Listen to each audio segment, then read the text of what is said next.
Hello everybody, Oni here, and in the upcoming weeks and months I'm going to be playing through every single Zelda game ever made from start to finish, starting with the OGs and making my way all the way down to the new bloods. So join me friends as I play as the first iteration of our favorite croc-flaying psychopath, as he hacks, slashes, and most importantly, bombs his way through the kingdom of Hyrule, one agonizing dungeon at a time. Long ago in a galaxy far, far away. Whoops, sorry, wrong franchise. What I meant to say is, long ago in the ancient kingdom of Hyrule, Gannon, the Prince of Darkness, stole the Triforce of Power, and the Princess, Zelda, shattered her Triforce of Wisdom into 8 different pieces and scattered them all across the kingdom of Hyrule. And it's now your job, as Link, the hero of these lands, to bring together all the pieces and rescue Zelda, bringing peace back to Hyrule once more. So I promptly start the game and name myself OG to, pay respect to OG Link, because ever since we found out that the Skyward Sword Link is actually the first one, no one's really been talking about him, so I thought I'd show him some love. I didn't walk into this cave where I meet this strange old man. It's too dangerous to go alone. Take this sword. You mean this sword? Yes, that sword. You mean like, for free? Yes, for free. Are you sure? Just take the damn sword. Adios. Well, that was weird. So I head east where I encounter these creatures that spit rocks at me. I think these were the primitive versions of the Octorok. I continue heading east where I have my second creature encounter with these spider-like creatures, and they just keep jumping around all over the place. They're kind of hard to hit, but eventually I'm able to take them all out. I then arrive at the beach area where I'm immediately ambushed by these things that remind me a lot of Diglets. They basically burrow on the ground and attack you when they come up. They are kind of annoying because when they're on the ground you can't hit them, and they always burrow behind you, and if you get sandwiched between 2 or more of them, then you could find yourself quickly running out of hearts. And also, one of the most annoying creatures in this entire game. Like seriously, because of this one creature, you cannot sit still while you're exploring most of the map, because this sea monster shoots fire at you and you can't hit it back because for some reason Link in this game just doesn't know how to swim, and you are forever stuck trying to evade his attack. And you may think that it's kind of easy, well, you just have to avoid it. Well, you keep forgetting that you have to fight other monsters while you're also trying to avoid this. You'll often have to avoid them, and then you'll end up right into the path of its fireballs. So getting through the beach was basically impossible. Well, almost impossible, because after many, and I mean many deaths, I finally make my way barely through the beach and encounter this cave. And inside this cave there's a merchant who sells you a bunch of various items, but because I'm broke, I can't really buy any of the stuff he sells, so I have to go back. What a waste of time. Anyway, I make my way back down the beach, almost dying again in the process, and then I used one of the bombs I got from one of the monster drops to reveal with another old man inside who gives me a choice between a potion that will recover my health or a heart container that will increase the amount of times I can be hit before I die. And though at the time even the slightest breeze could have killed me, I decided to take the heart container instead of regenerating my health, because in the long run the heart container would serve me better. I then head north where I encounter some orcs. They were numerous and they have the ability to chuck arrows at you from a distance. I wasn't sure I could handle them. No, I knew I couldn't handle them. Look at my health. They do big damage, so I decided to continue heading north and did my best to avoid them. I came across another suspicious looking rock, so I put a bomb next to it to see what would happen. I'll be doing that a lot. It reveals another where I get another heart container and head back down east.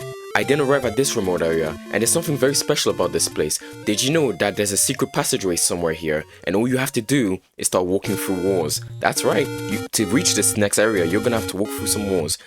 After doing that, this allows me to finally reach this temple, where I find an orc. But it doesn't attack me for some reason. It just says, it's a secret to everybody. What's the secret? I have no clue. But anyway, I just take his money and then leave. I then backtrack and start climbing up to the top of these stairs, where I find another old man who gives me this note. And this item is very important because if you give this to an old lady you find in caves, she will start selling you potions that can heal you back to full HP no matter how low you are. You could be at half HP, but one sip from these potions and it will send you right back to full power. I continue exploring the mountain until I reach the top of this waterfall, where I find this cave. I do what I usually do and go inside. Yo kid, aren't you tired of using that dumb wooden sword? But isn't this the dumb wooden sword that you gave me? No, I didn't. That was my twin brother Carlos. That guy's a jerk. Yikes. So take this sword so I can go home. I've been standing in this cave for the past few days. I've got some place to be. My legs are killing me. Adios. What a weird family. Anyway, I head back down near the storing area and find another merchant who sells me a torch, which is going to be very useful later. I use my new torch to open up a secret passageway into a cave where I get my 6th heart. I then head west where I'm immediately ganged up on by orcs, so I go north to try and avoid them, but to my surprise I find a fairy that appears from the lake, and she completely heals me back to full health. I then return to the beach and head north where I find a merchant who is selling some armor, and as you can see from my health I am in great need of some extra protection. It is very expensive as he likes to say himself, but it was well worth it as it looks very, very clean. After getting my new drip, I felt like I was ready to take on the first dungeon, so I crossed the bridge and entered. After entering, I head to the left room where I find these bats. I have a feeling that these were the earlier design of the keys, but maybe I'm overthinking things. After defeating them, a key appears and I promptly grab it. I then head to the opposite room where I find some skeletons, and one of these skeletons was holding a key, so I defeat all of them and grab my second key. I continue making my way through the dungeon, defeating the enemies I encounter, and I also find this compass which helps me navigate the dungeon better. I also find this guy who attacks you using a boomerang. They were kind of hard to deal with because they have very, very long range and it's kind of crazy, but I was able to deal with them. In one of the rooms I encounter arguably the scariest mob in the entire game, which are these hands. These hands do not play. It's not just their appearance that's disturbing, but their ability. If you allow these things to grab you, they will pick you up and chuck you right back to the start of the dungeon, meaning you have to go through all of those rooms all over again. These hands do not play. Do not get close to these things if you don't want to lose your progress. I finally make it to the boss room where I fight this fire-breathing dragon. It wasn't that hard to take down, to be honest. Its attack patterns was pretty simple. I think it was just because I had the armor and the new sword. That's what made it so easy. But anyway, I was able to defeat it and claim a piece of the Triforce. 1 down, 7 more to go. Hey, if you made it to this part of the video, thank you. And I would really appreciate if you liked and subscribed. It would really help a lot. Anyway, back to the video. Anyway, I don't waste any time and head straight to the second dungeon where I find these snake creatures who are very, very fast, and I also find these sentient balls of fire. Both mobs are very simple to take down, didn't really face a challenge. Besides that, it was the same as the last dungeon. I arrive at the boss room where I fight a Triceratops. That's literally the only way I can describe this mob. I put a few bombs in its mouth and it dies, and that's 2 down, 6 more to go. I then go exploring a bit more to get my money up, and I also get some arrows so I can finally use my bow, and some meat which will come in handy later on, and make my way down to the 3rd dungeon. And this dungeon has by far my least favorite mob in the entire game. All those other mobs I said I didn't like, throw them aside. This one takes the cake. I hate these knights.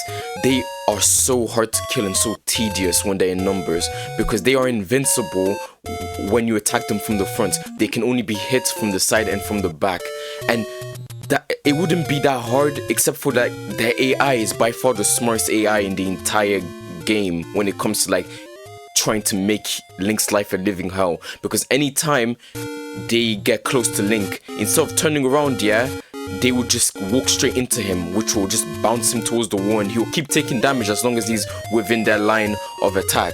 And also, every time you actually do get behind or on its side, it will turn just as you're about to attack, which means not only does it take no damage, but Link is now open to an attack from it. Anyway, I find a secret room which has a raft which will help me reach the next dungeon. More on that later. I finally make it to the boss room, which... What is that? I don't know how to describe the boss. Like, what is that? Stinky! But I just used a single bomb and, you know, one-shot it. It wasn't hard. Like, even though this is like the 3rd dungeon, that was by far the quickest boss I've fought throughout this entire playthrough. 3 down, 5 to go. I used the raft I got from the last dungeon to cross the sea and reach the 4th dungeon. I encountered these purple bunny bat creatures that jump all over the place, and every time you kill them, 2 bats appear in its place. So you really have to think before you kill one of these things, because you could find yourself in a room filled with these bats. I continue making my way through the dungeon, lighting up all the dark areas with my torch before finally making it to the boss room, which had a Hydra. It was by far the most challenging thing I had faced till this point.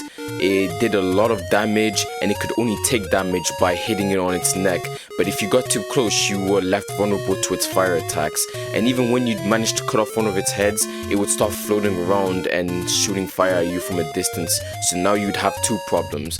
But after a few attempts I was able to take it down and obtain the 4th piece of the Triforce of Wisdom.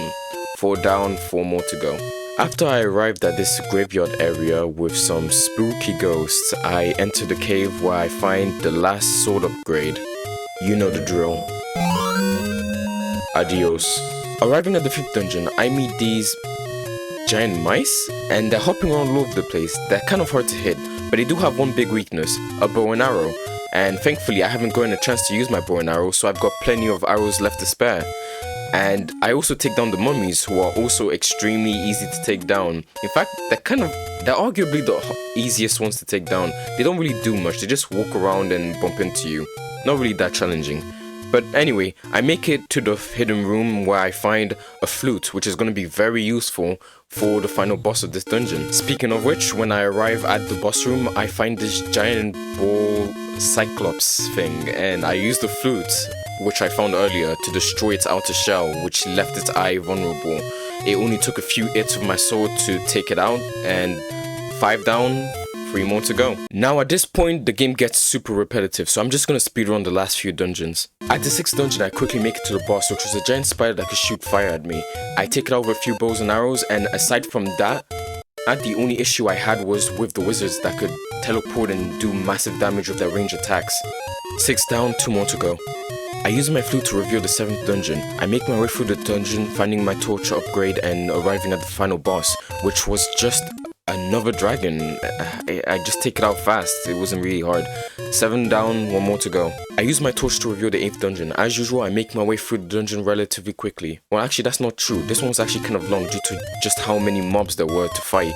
And I also reached the final boss, which was just another Hydra. I mean, the Hydra was still difficult, but I was kind of disappointed because it was the final boss, which had the final piece of the Triforce. I was expecting a little bit more, like another unique boss maybe, but I don't know. This was back then. They may have run out of budget by this point. So I defeat it, and I finally have all pieces of the Triforce. It was now time to rescue the princess. I open the last dungeon with a bomb and enter. Now this was by far the most challenging dungeon in the entire game, as it should be since it's the last dungeon you have to go through. There were so many rooms and so many enemies that I nearly spent a full hour exploring them. They did so much damage to me that I was forced to use up all of my potions. In fact, by the time I arrived at Gannon's lair, I was down to only 4 hearts. This was it, the moment of truth. Would I be able to save Hyrule, or was I destined for failure?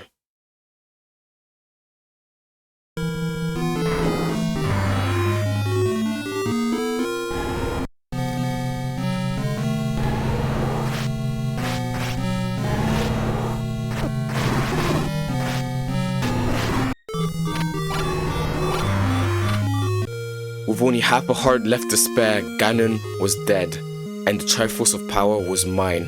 It was now time to receive my reward. I wonder what it could be.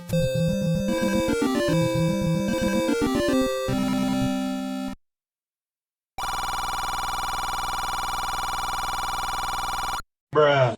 And with that, Link and Zelda finally reunite, proceed to give me a seizure, and peace is restored to Hyrule. First of all, I would like to apologize for being gone for a month.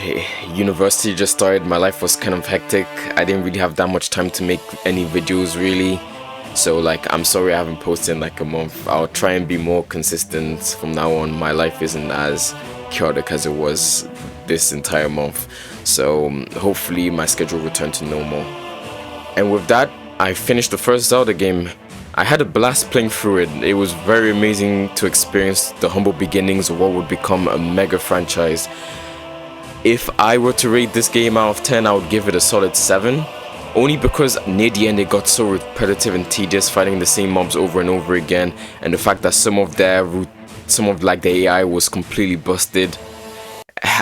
You could call me a bad gamer, but like near the end it was challenging, but like not the type of challenging that I enjoy. It was just the same things over and over again, but you can't really blame them. It was the first game ever. There wasn't really like a standard, so it was still an overall positive experience. The next video I've got planned is I'll continue making these Zelda playthroughs. Like I'll go to Zelda 2 next, but like in between them, like I'll probably continue making like a few theories and maybe like some documentary-esque Zelda videos. Like I know you guys enjoy that, so I won't really stop that. But it's Halloween season. I might do some spooky theories and like some spooky recaps and tell you guys some scary stories that you may not have heard of in Zelda. So look out for those videos. They'll be posted throughout the month of October. And if you enjoyed this and you want to see more of me, please like, subscribe. This video took a long time for me to make, and I would really appreciate some support. And leave your comments down below, give me suggestions on videos I could possibly make, and I'll see you all next time.